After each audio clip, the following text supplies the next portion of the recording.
Ya baik, tadi terlihat ada yang berpantun sampai kepala sekolahnya juga ikut berpantun nih. Mau tamu tajuan mau pantun juga berarti. Tapi jangan tepuk tangan, bilang aja boleh ya, nggak usah tepuk tangan. Buah lakum di atas batu. Assalamualaikum warahmatullahi wabarakatuh. Hari ini hari Jumat, besok hari Sabtu. Kalau ngaku umat Nabi Muhammad, jangan lupa sholat 5 waktu.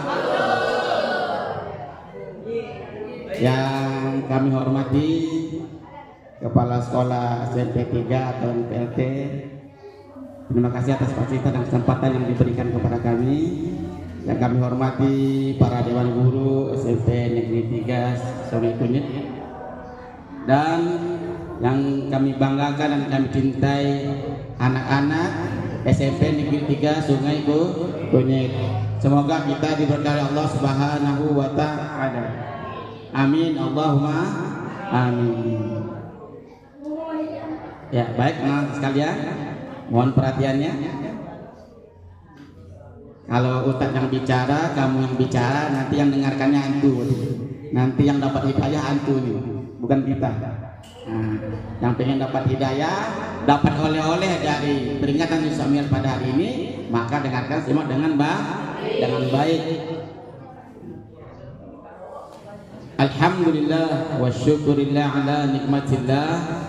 Allahumma salli wa sallim wa barik alaihi Sayyidina wa maulana Muhammadin, amma ba'du. A'udzu billahi minasyaitonir rajim. Bismillahirrahmanirrahim. Subhanalladzi asra bi 'abdihi lailan minal masjidil haram ilal masjidil aqsa alladzi barakna haula linuriyahu min ayatina innahu was-sami'ul basir. Shadaqallahul azim.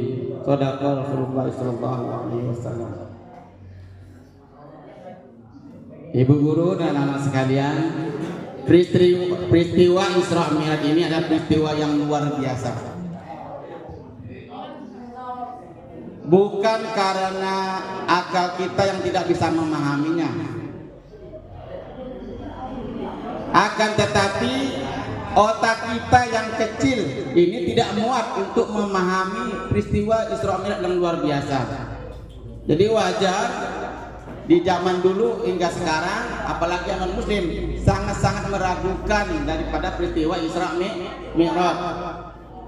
Ini peristiwa yang luar biasa. Akal tidak bisa memahaminya, apalagi peristiwa manusia yang Nabi yang bisa terbang ke luar angkasa itu sangat mustahil di masa itu.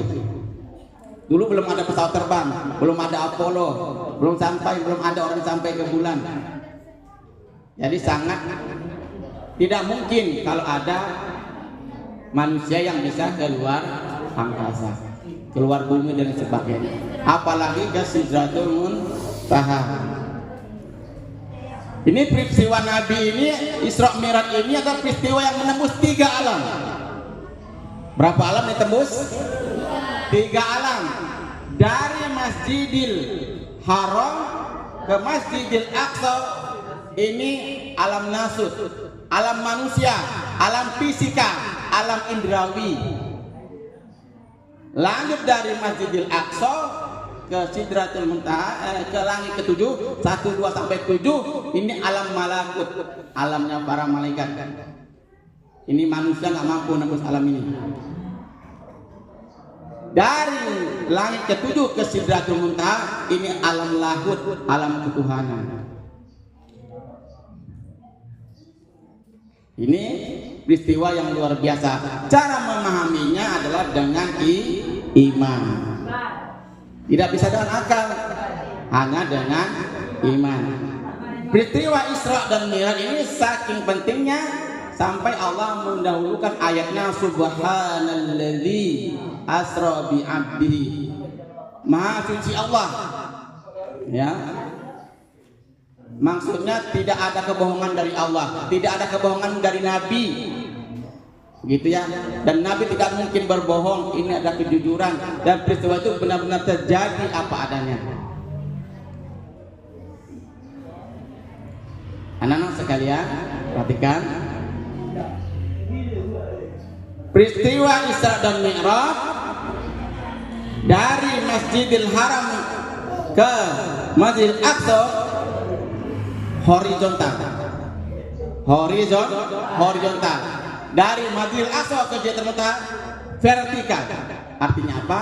Ini ada hablum minanas, ada hablum minallah. Ada kehidupan, ada kematian. Setelah kematian ada akhirat, alam gaib. Nah sekalian, ini meyakininya dengan keimanan. Orang yang kalau ateis mah nggak percaya dia. Ya. Baik anak-anak sekalian, kita coba bahas, kita ulas peristiwa Isra Mi'raj ini dari sisi sejarah. Gimana sih ceritanya gitu ya? Nah, kalau punya pen kita dicatat nih, diingat.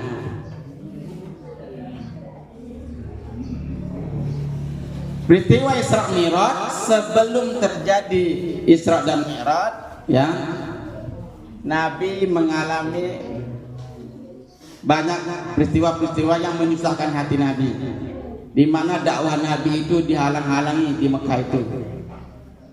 Jadi sebelum Isra Mi'raj di tahun ke-10 kenabian, bukan setelah hijrah ya. Ini peristiwa terjadi sebelum hijrah, sebelum Nabi Muhammad itu hijrah. Diperkirakan sekitar 10 tahun kenabian Nabi. Jadi Nabi itu diangkat jadi Nabi kapan? Di usia berapa? Di usia 40 tahun. Nah, Nabi dilantik di Gua Hira jadi Nabi pada usia tepat pada usia 40 tahun. Nah itu dihitung satu. Nah tahun Nabi yang pertama. Nah maju sampai 10 tahun. Nah 10 tahun itu Nabi berdakwah itu sangat cobanya luar biasa. Para sahabat-sahabat Nabi itu dianiaya. Ya, Nabi difitnah, dizolimi, dilemparkan ontar, diludahi dari atas. Nabi mau ke Mekah, mau ke Ka'bah, diludahi setiap hari. Tapi Nabi tidak pernah marah. Bahkan Nabi dengan sahabat-sahabatnya pernah diboikot. Cara boikotnya tidak boleh, masyarakat pada waktu itu tidak boleh membeli barang-barang dari sahabat Nabi, dari baginda Rasulullah, dan jangan menjual barang makanan apapun kepada Nabi dan para sahabatnya. Akhirnya tidak dapat makanan Nabi dan sahabatnya. Saking susahnya diboikot sampai-sampai Nabi itu jangan sampai makan daun. Nah kalau pernah lihat Palestina kemarin ada anak kecil makan rumput ya, aku anggap begitulah barangkali kalau boleh kita visualkan.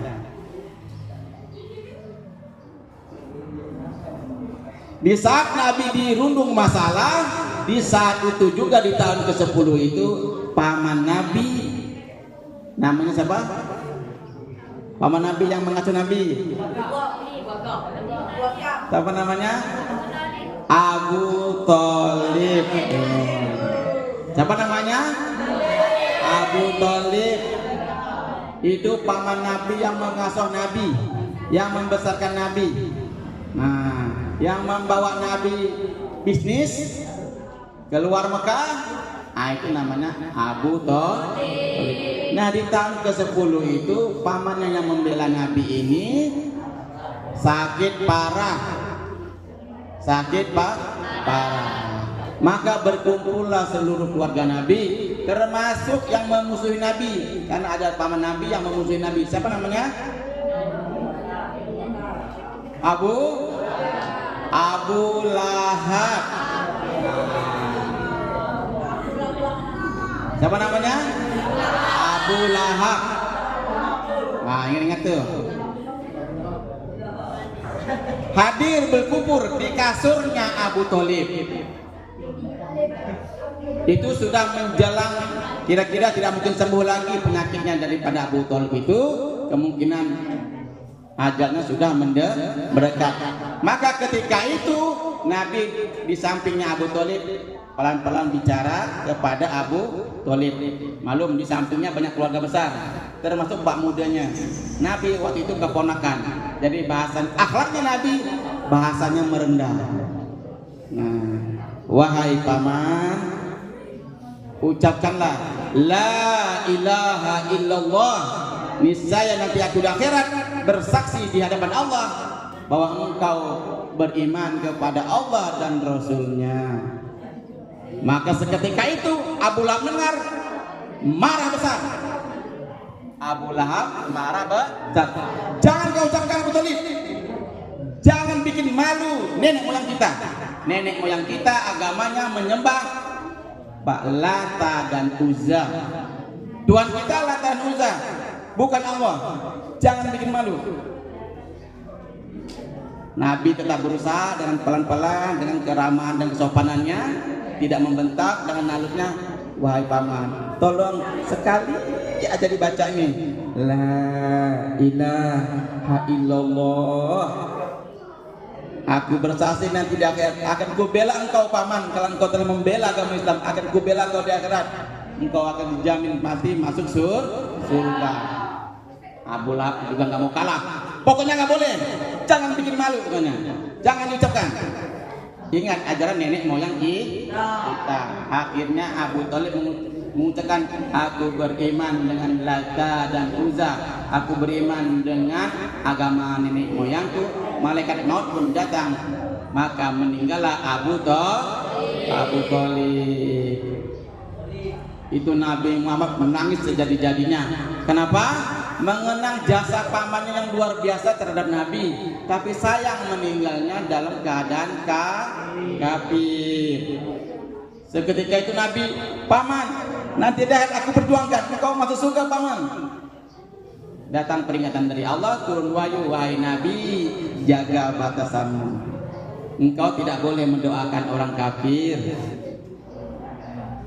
Mereka ahli neraka. Sesungguhnya tugasmu adalah menyampaikan kebenaran. Yang memberikan hidayah itu hanya Allah Subhanahu wa Ta'ala, bukan Nabi, bukan kita. Di tahun yang sama anak-anak sekalian, belum selesai dukanya Nabi, lanjut. Berapa bulan berikutnya istri Nabi tercinta, istri Nabi yang pertama siapa namanya? Sayyidah Khadijah. Sayyidah Khadijah, istri Nabi yang pertama. Khadijah jatuh sakit juga. Di waktu dia sakit parah, Sayyidah memanggil suaminya, wahai suamiku, wahai Rasul, wahai Nabi, kemarilah sini. Badanku sudah lemas, ya, terasa urat-urat sarafku mulai putus, sakitku mulai meningkat. Kemungkinan aku tidak lama lagi akan dijemput malaikat maut. Kemari ya Nabi. Mungkin aku tidak bisa lagi mendampingi kamu. Mungkin aku tidak bisa lagi membantu kamu berjuang bersama menegakkan agama Islam. Ingatkanlah perkataanku terakhir ini. Ya Nabi, aku ikhlas, aku ridho menjadi istrimu. Ya Nabi, aku ikhlas, aku ridho bersamamu berjuang membela agama Allah Subhanahu wa Ta'ala. Ya Nabi, saksikanlah, asyhadu an la ilaha illallah wa asyhadu anna Muhammadar Rasulullah. Seketika itu malaikat maut pun datang, maka Sayyidah Khadijah meninggal dunia, wafatlah di usia 65 tahun. Ini menambah kesedihan Nabi. Maka para ahli sejarah mengatakan tahun ke-10 Nabi itu dikatakan adalah Amul Husni. Amul Husni. Kali lagi, Nama tahunnya adalah Amul Husni, tahun kesedihan. Hampir-hampir Nabi tidak punya harapan lagi karena benteng periksainya yang sering membelanya, yang sering menghibur hatinya, semuanya sudah diambil oleh Allah Subhanahu wa Ta'ala. Dari kesedihannya ada muncul kisah harapan. Masih ada keluarga lain selain di Mekah, maka Nabi mencoba hijrah berangkat menuju ke kota Taif, ya, ke kota Taif. Itu jaraknya sekitar 100 km. Melihat umatnya di Mekah itu tidak mau menerima Nabi, bahkan menganiaya Nabi, memusuh Nabi, memfitnah Nabi, akhirnya Nabi coba deh dakwanya coba di luar Mekah. Maka beliau menuju ke Taif bersama anak angkatnya Zaid bin Harisah. Beliau itu berdua berangkat jalan kaki dengan penuh harapan, mudah-mudahan penduduk Taif ini bisa menerima dakwah Nabi, karena penduduk ini ketika itu sudah maju peradabannya, sudah berpendidikan, tamat sekolah, udah tamat SMP 3 udah tamat ya. Kemungkinan pemikiran terbuka, bisa menerima kebenaran melalui logika. Dengan berharapan dari kesedihan itu, dia penuh harapan mudah-mudahan dakwah diterima. Beliau lanjut berjalan kaki sampai di sana. Ternyata bukannya dapat senyuman, bukan disagukan dengan kopi atau teh. Ternyata mereka sambut Nabi dengan parang, dengan pedang, dengan tombak, bahkan Nabi dilempar dengan batu. Terluka Nabi, bahkan anak angkatnya terluka juga, kepala belakangnya luka. Akhirnya Nabi berlindung di balik pohon kurma. Melihat kejadian itu, malaikat sekitar Nabi dari Gunung Uhud datang menghampiri Nabi. Ya Nabi, mengapa sampai begini ya Nabi? Engkau kekasih Allah. Aku tidak rela, tidak ridho engkau dianiaya oleh umat ini. Doa Nabi, engkau punya doa mustajab. Berdoa ya Nabi, pinta kepada Allah. Kalau engkau meminta aku untuk mengangkat Gunung Uhud ini, niscaya aku angkat gunung ini, aku timpakan kepada mereka biar mereka mampus mati sekalian. Tapi bagaimana sikap Nabi anak-anak sekalian? Nabi doanya tidak mau menggunakan doa mustajabnya ini. Doa Nabi itu pasti dikabulkan. Tetapi dari sekian doanya ada satu doa paling mustajab. Yang itu kalau dimintakan Allah tidak pernah menolak. Nah, seluruh Nabi punya doa mustajab. Nabi Nuh marah besar dengan umatnya. Beratus tahun didakwahi, yang 80.000 tahun didakwah, cuma 80 orang yang masuk Islam. Ya Allah, berdoa Nabi Nuh, hancurkan umatku ya Allah, datangkan air. Oke Nabi Nuh, hancurkan. Kaum Ad, zalim luar biasa, ya Allah, hancurkan mereka dengan hujan api. Hujan api datang. Zaman-zaman sebelum Nabi Muhammad, umatnya hancur dengan azab Allah atas permintaan para nabi. Zaman Nabi Muhammad berdakwah, tidak ada ceritanya umat Nabi Muhammad itu kena azab. Pernah dengar ya umat Nabi Muhammad kena azab? Pernah dengar? Tidak ada. Karena Nabi tidak mau menggunakan doa mustajab ini. Doa mustajabnya disimpan sampai beliau wafat.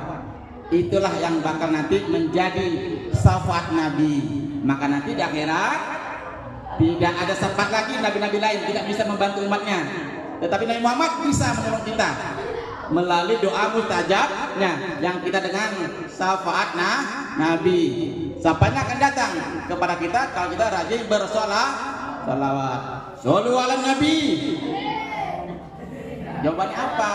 Allahumma sholli ala Sayyidina Muhammad. Begitu dong, yang kompak.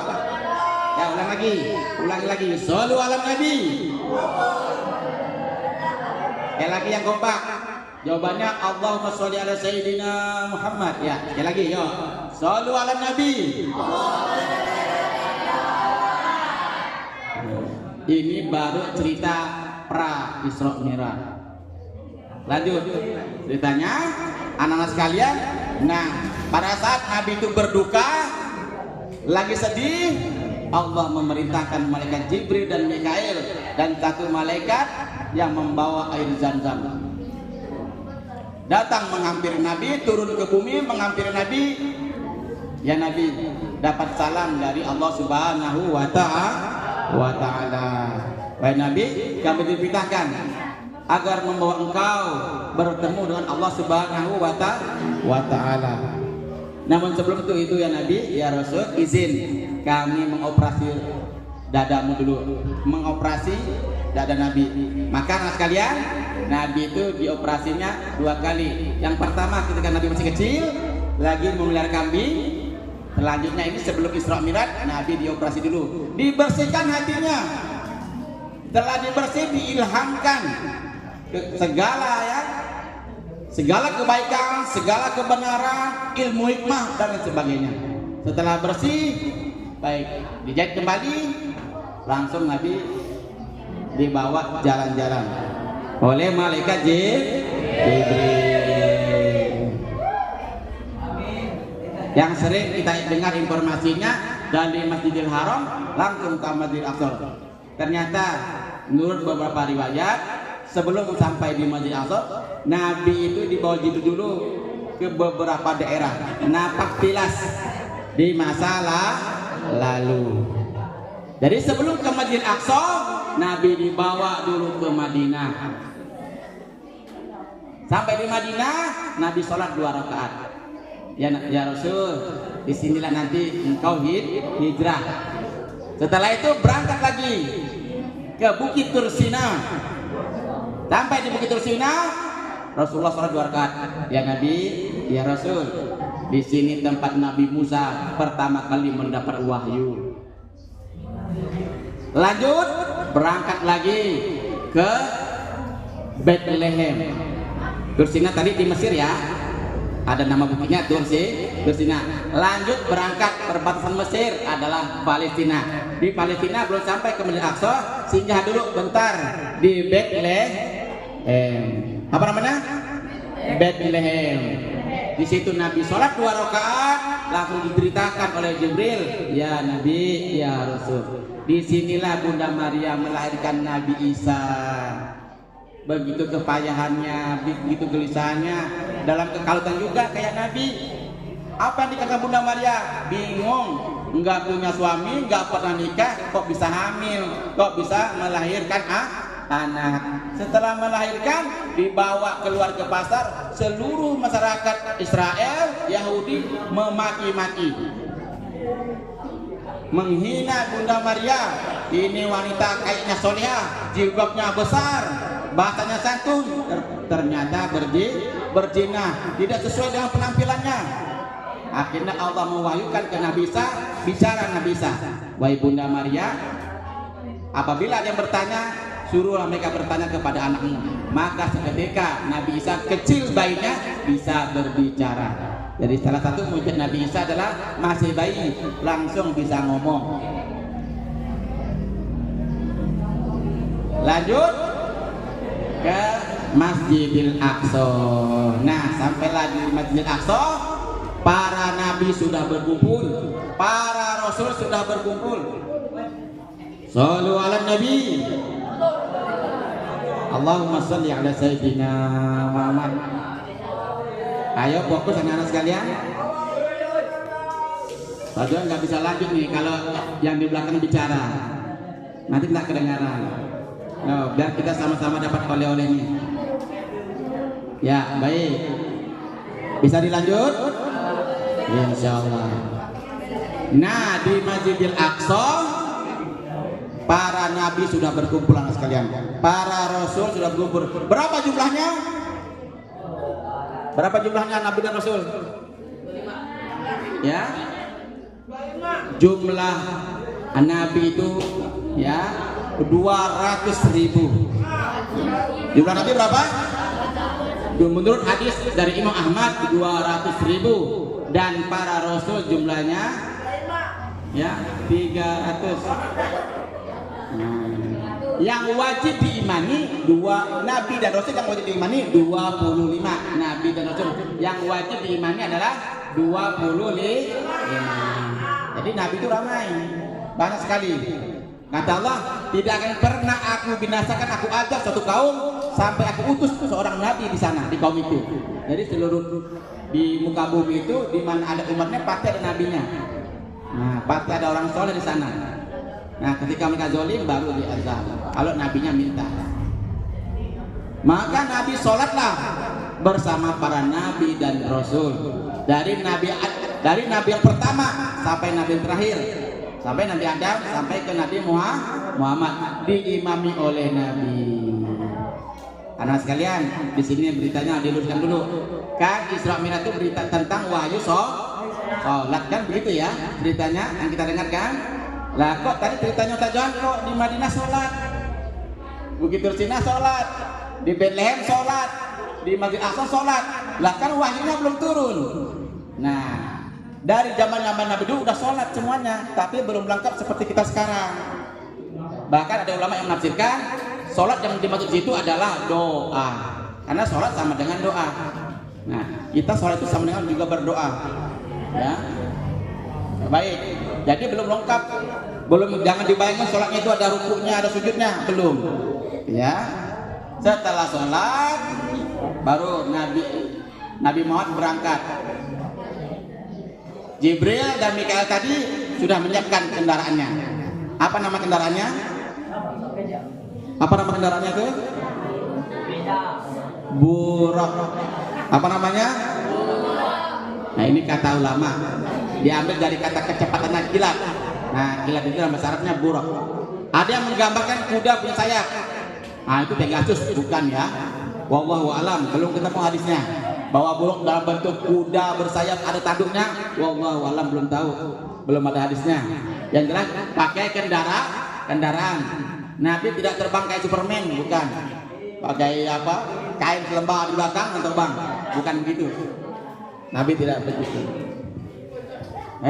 Baik yang Nabi, bagaimana, udah siap? Kita berangkat ke langit? Ya, siap ya Jibril. Baik, ini kendaraannya, silakan naik. Kita berangkat. Bismillahirrahmanirrahim. Zam-zam ala kazam. Ya, mulai beranjak naik ke langit pertama. Deng deng deng deng deng deng. Kalau ada musik lah. Ini tajuannya nambah-nambah. Oke. Ke langit pertama. Berapa jaraknya anak sekalian? Dari langit bumi ke langit pertama itu. Kita dapat informasi dari Al-Quran di surah Al-Ma'arij ayat 1 sampai ayat 5. Di situ diterangkan, tapi bukan dari bumi ke langit 1, langit 1 ke langit kedua, 3 terus ke atasnya. Itu jaraknya kata Allah, kadarnya sama dengan 50.000 tahun. Berapa kadarnya? 50.000 tahun. Jadi kalau kita pergi ke sana, belum sampai di sana udah meninggal dulu di jalan. Kenapa? Umur kita itu maksimal 65, 63, 65, bat bonus 100 lah. Itu pun udah bongkok dah. Nah ini 50.000 tahun, nggak mungkin nyampe. Kalaupun nyampe udah hangus, udah mati, tinggal tulang deh. Nah, tak usahlah ke sana. Menurut ilmu kosmologis, kosmos, ya, ilmu kosmologis itu mengatakan ya. Bumi aja ini ada 7 langit. Bumi kita ini ada 7 langit nih. Yang kita lihat tuh biru-biru tuh. Ada 7 langit, 7 lapisan. Ada troposfer, stratosfer, ozon, mesosfer, ya, termosfer dan eksosfer. Ingat ya, pelajaran IPS. Tapi bukan langit itu anak sekalian. Bukan langit itu yang dimaksud. Lewat lagi, Nabi juga lewat lapisan bumi ini, lewat bumi, lewat tata surya, planet-planet itu lewat, ya, planet-planetnya lewat Merkurius, Venus, Bumi, Mars, ya, Jupiter, Saturnus, Uranus, Neptunus, lewat. Itu tata surya kita, anak-anak sekalian. Kalaupun sekarang sudah ada manusia yang mampu keluar angkasa, ya, baru sampai ke bulan dan ke planet Mars, belum sampai ke planet yang sebelah-sebelahnya, belum. Itu diberitakan informasi dari NASA, berangkat Apollo, berangkat dari bumi, dari negara Amerika, berangkat ke bulan itu selama 6 bulan. Dari sini ke bulan 6 bulan, balik lagi 6 bulan, setahun. Itu baru ke bulan. Satelit bumi dekat yang nampak kita hari-hari itu jaraknya 6 bulan berangkat waktunya. Baik, kembali kita ke cerita tadi. Shallu ala Nabi. Allahumma sholli ala Sayyidina Muhammad. Coba, ayo biar kita fokus, coba kita. Tadi ada teman yang nyanyikan lagu Isra Mi'raj itu. Ingat lagunya? Coba yuk, nyanyi yuk. 1, 2, 3. Di suatu malam di bulan Rajab, Allah memanggil Nabi Muhammad untuk menerima wahyu salat sehari semalam 17 rakaat dari Masjidil Haram ke Masjidil Aqsa, dari Masjidil Aqsa ke Sidratul Muntaha. Subuh 2 rakaat, duhur asar 4, maghrib 3, isya 4. Jangan sampai lupa tanggal 27 pada bulan Rajab, kita peringati itu hari Isra Mi'raj. Jadi terjadi Mi'raj pada tanggal berapa? Pada tanggal berapa Isra Mi'raj terjadi? Tanggal? Tadi baru ingatnya tadi. Tanggal berapa tadi? 27 Rajab. Nah, tanggal berapa? Ya, terjadinya Isra Mi'raj tanggal 27 Rajab. Nah, oke, lanjut kembali cerita tadi anak kali. Shallu ala Nabi. Oke, fokus lagi. Lanjut, anak sekalian.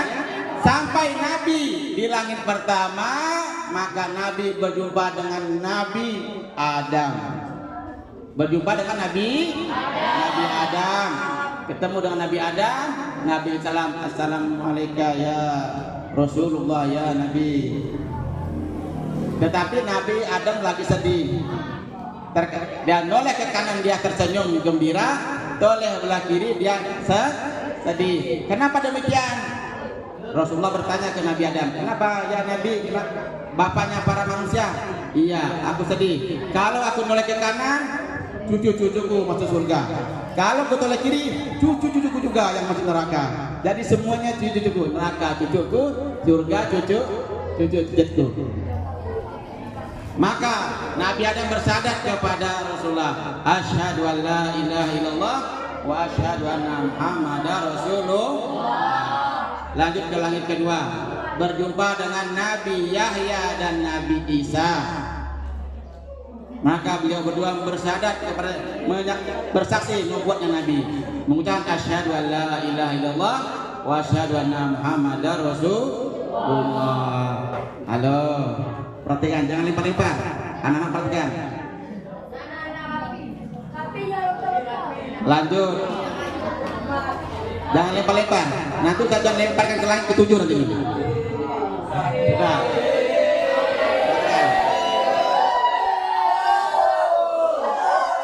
Sudah, oke, baik. Sudah, nanti ceritanya bisa dilanjut ceritanya. Lanjut ke langit ketiga, anak sekalian. Maka Nabi Muhammad berjumpa dengan Nabi terlihat di sana seorang laki-laki yang duduk, mukanya bercahaya bagaikan bulan purnama, ganteng sekali, indah sekali mukanya. Siapa nabi yang paling ganteng?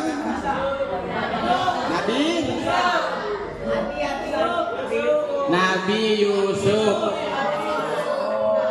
Maka kalau pengen ganteng, bacakan surah Nabi Yusuf, insya Allah nanti mukanya jadi ganteng. Kalau mukanya jerawat, baca aja surah Nabi Yusuf, jerawatnya hilang, jadi ganteng. Oke, lanjut. Nabi Yusufnya bersyahadat, asyhadu an la ilaha illallah wa asyhadu anna Muhammadar Rasulullah. Lanjut ke langit keempat. Maka Nabi Muhammad berjumpa dengan Nabi Idris. Ya. Lanjut lagi, setelah ke langit keempat, lanjut langit kelima. Langit kelima Nabi berjumpa Nabi Harun.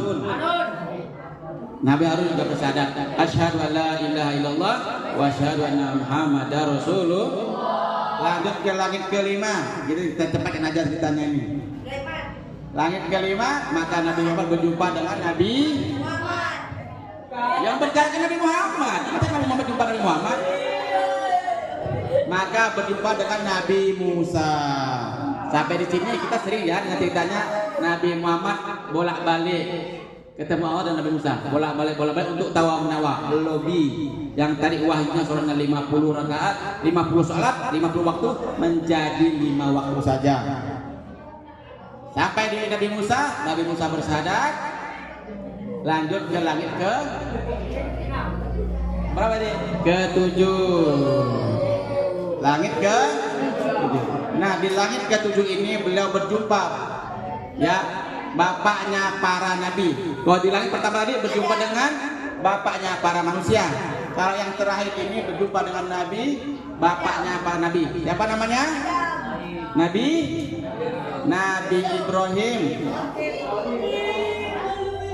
Bapak para nabi itu Nabi Ibrahim. Beliau lagi duduk di Baitul Ma'mur. Tersandar duduk situ. Berzikir, bertasbih kepada Allah Subhanahu wa ta'ala. Baik, sampai di langit ke-7, mau lanjut lagi ke Sidratul Muntaha. Malaikat Jibril menahan diri. Ya Nabi, kami para malaikat tidak bisa ke sana. Nabi lanjut jalan sendiri aja. Kami tidak bisa ke sini karena bukan level kami, bukan makom kami. Bukan makom kami ya Nabi. Lanjut mau berangkat Nabi, tapi sebelum itu Jibril berpesan kepada Nabi, ya Nabi, ya Rasul, nanti kalau sudah berjumpa dengan Allah, ucapkan salam. Oh, ada salamnya. Bagaimana salamnya, wahai Jibril? Ajarkan aku. Maka Jibril mengajarkannya. At-tahiyatul mubarakatuh sholawatut thayyibatun lillah. Oh, begitu bacanya. Maka Rasulullah lanjutkan perjalanannya, lewatlah wasial kursi, lewat ya. Ar-Rahman al-Arsy istawa, lewat. Arsnya Allah, lewat. Al-Um, lewat. Nun wasturun wa ma yasturun, lewat. Kolam, lewat ya. Al-Um, lewat. Terus lanjut sampai ketemu Allah di Sidratul Muntaha. Tetapi anak sekalian, jangan dibayangkan. Menurut riwayat ketika hijrah Nabi nikah dengan Aisyah pernah bertanya, ya Rasulullah, engkau kan sudah Isra Mi'raj, sudah berjumpa dengan Allah, apakah engkau bisa melihat Allah? Kata Rasulullah, aku belum mampu untuk melihatnya, karena Allah adalah cahaya, cahayanya di atas cahaya, cahayanya lagi di atas cahaya, terus mata kita tidak mampu melihat. Allah yang cahayanya maha cahaya, maha terang. Ini kalau kita mengetes, lihat matahari. Siapa yang mampu lihat matahari? Tak usah sampai sehari, setengah jam aja lihat matahari. Bergaib mata itu, tak mampu melihat matahari. Jadi ada satrun. Jadi sampai di Sidratul Muntaha, Nabi bersujud lama sampai Allah memanggil, ya Rasul, bangkit dari sujudmu. Baru Rasulullah bangkit dari sujudnya dan Rasulullah memberi salam. at-tahiyat, mengucapkan at-tahiyatul mubarakatus salawatut thayyibatu lillah.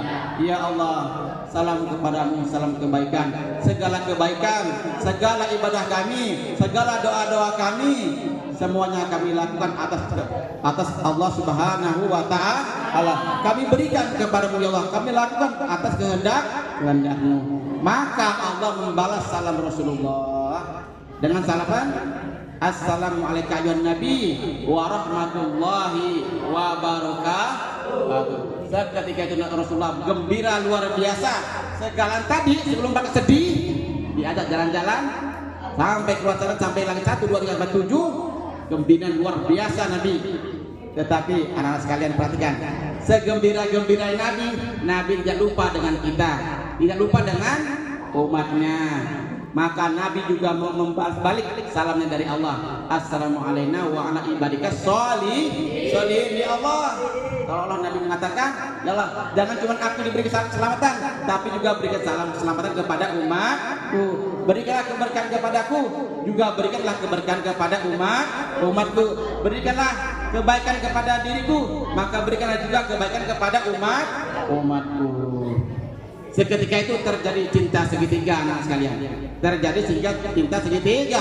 Allah mencintai Rasulnya, Rasulnya mencintai umatnya. Jadi kalau kita sholat mau khusyuk, maka kita harus ingat kepada baginda Rasulullah Shallallahu Alaihi Wasallam. Kita tidak bisa bertemu dengan Allah kalau tidak melalui baginda Rasulullah Shallallahu Alaihi Wasallam.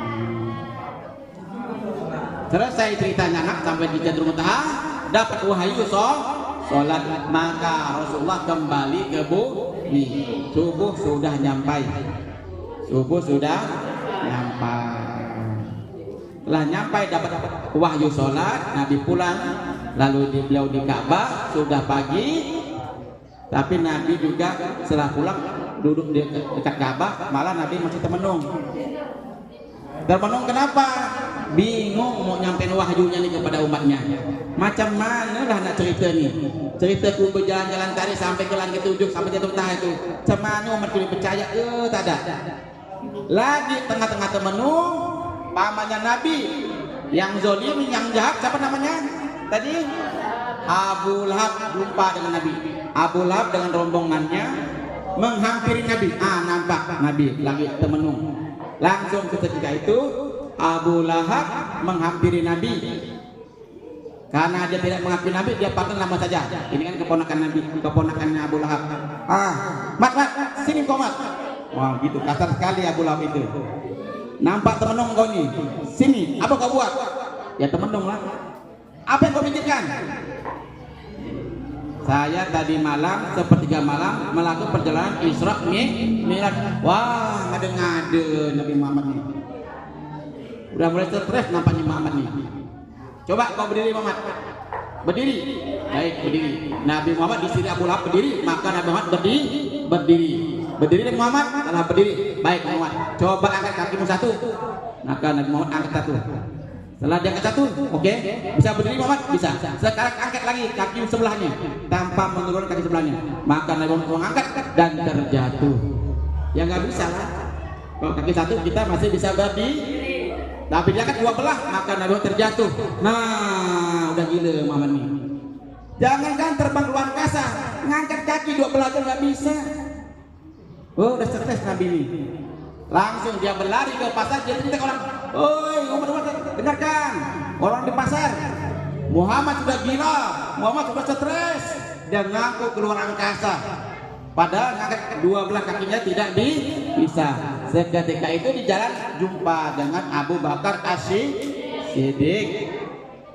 Ketemu dengan CS. Ada CS ini Abu Bakar. Sini Abu Bakar, kemari. Kawanmu Muhammad udah stres, udah gila. Kenapa memang? Dia ngaku melakukan perjalanan Isra Mi'raj cuman dalam waktu semalam. Itu nggak mungkin, udah stres. Wahai Abu Lahab, jangankan melakukan perjalanan Isra Mi'raj, Nabi aja udah bisa belah bulan, cucuk batu keluar air. Apakah itu semuanya aku percaya. Lebih daripada itu juga aku beriman. Maka Abu Lahab yang hukum masa lari, malah sama-sama CS, betul lah dia, ada CS. Sama-sama pemikirannya. Maka ya kalau ketika shollu ala Nabi, wow, masyaallah alaihi. Maka Abu Bakar ini sejarahnya tuh. Kenapa Abu Bakar itu diberi gelar Abu Bakar? Itu dapat 2 gelar tuh. Abu Bakar bukan nama asli, tapi nama gelar. Kita juga kasih tahu nih biar tahu. Kenapa dipanggil Abu Bakar? Karena dia adalah orang pertama yang masuk Islam. Orang pertama yang masuk Islam setelah istri Nabi. Nah, maka diberi gelar Abu Bakar. Abu bapak, bakar subuh-subuh. Kan hari yang paling pertama itu adalah subuh-subuh. Maka diberi gelar Abu Bakar. Ditambah lagi Siddiq karena beliau orang yang pertama beriman dan percaya bahwa Nabi itu Isra Mi'raj. Maka diberi gelar Siddiq, jujur.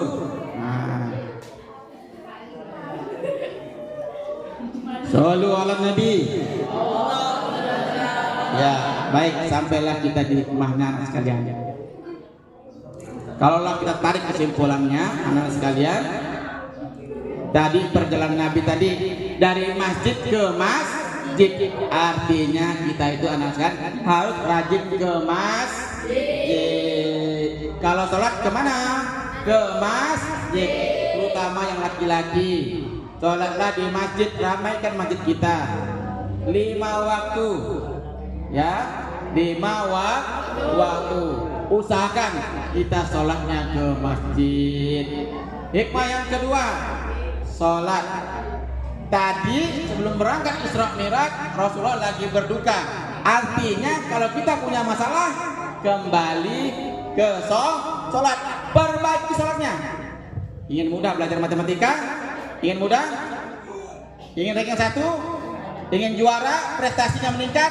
Maka perbaiki sholatnya. Yang ketiga, perhatikan, sholat itu mesti berjamaah. Emang Ustaz nggak boleh sholat seorang? Boleh. Cuman kalau sholat seorang di rumah pahalanya cuma 1. Kalau sholat di masjid pahalanya berjamaah 27 derajat. Artinya kalau kita sholat di rumah sendiri tak usuk, maka pahala satunya hilang, hangus. Sholatnya menjadi sia-sia. Tapi kalau berjamaah di masjid, kamu tidak usuk. Satu aja, kata ulama, satu aja orang yang berjamaah usuk, maka seluruhnya dianggap usuk sholatnya. Keuntungan dari sholat berjamaah. Yang keberapa? 4. Sholat mengajarkan kedisiplinan, tepat waktu, barisnya lurus, pakai baju rapi. Nah, apa gambarnya kita sadari? Kalau pergi sekolah baju rapi, jangan dikeluarkan karena modelnya masuk ke dalam. Jangan error pikirannya. Kalau bajunya baju kemeja masuk ke dalam. Kalau baju koko ya keluar. Jadi bisa dong membedakan stylishnya. Jangan buta warna. Kalau hari Senin pakai baju warna apa? Putih biru. Janganlah pakai baju pramuka, tak nyambung namanya, buta warna. Enggak disiplin. Sholat mengajarkan kita disiplin waktu, disiplin dalam barisannya. Kemudian hikmah yang berikutnya adalah sholat. Salah satu antara gerakan sholat adalah sujud. Sujud. Kepala yang anggota pada kita nih anak sekalian, yang paling mulia adalah kepala kita. Kalau ada teman kita kepala kita, marah kan? Marah. Kenapa? Menghina kita. Nggak boleh main kepala. Tetapi ketika sholat, kepala taruh ke bawah sejajar dengan jari kakinya. Artinya apa? Kita jadi manusia jangan sombong, jangan takabur.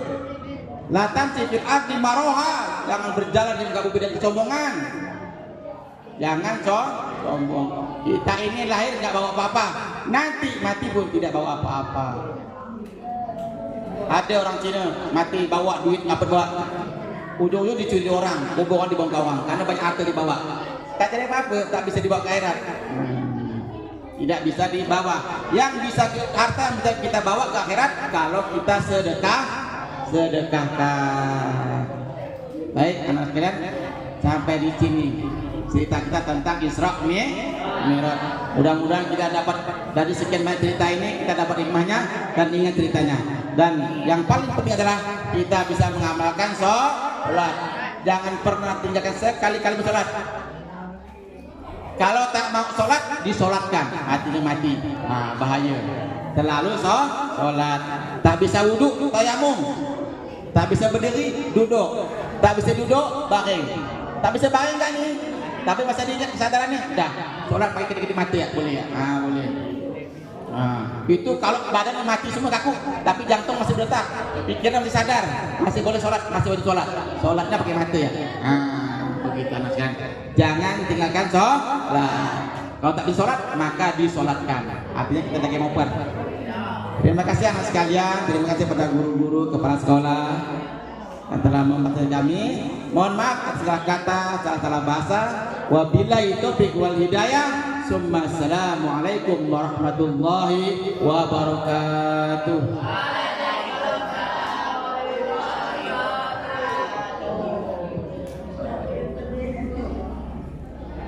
Doakan. Oh, pertanyaannya. Doa dulu. Bagaimana? Tanya dulu. Ibu tanya.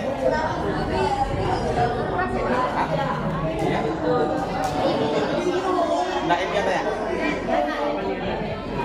Ayah, ada pesan dari kepala sekolah bagi-bagi dopres. Hadiah. Mau hadiah ini?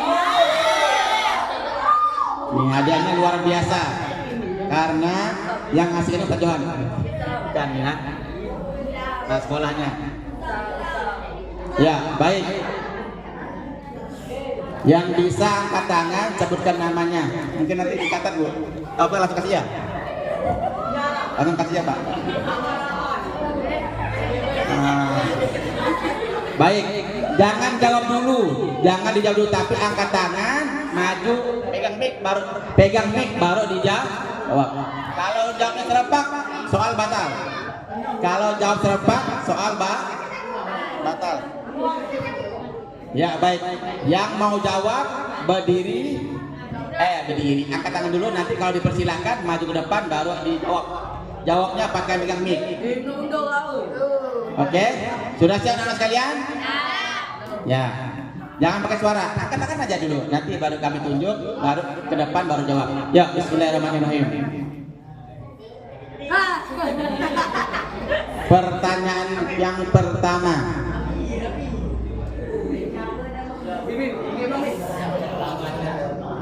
Nabi melakukan perjalanan Isra dan Mi'raj dari Masjidil Haram ke Masjidil Aqsa, lanjut ke langit pertama. Nah, di langit pertama Nabi Muhammad berjumpa dengan Nabi apa? Ini dulu.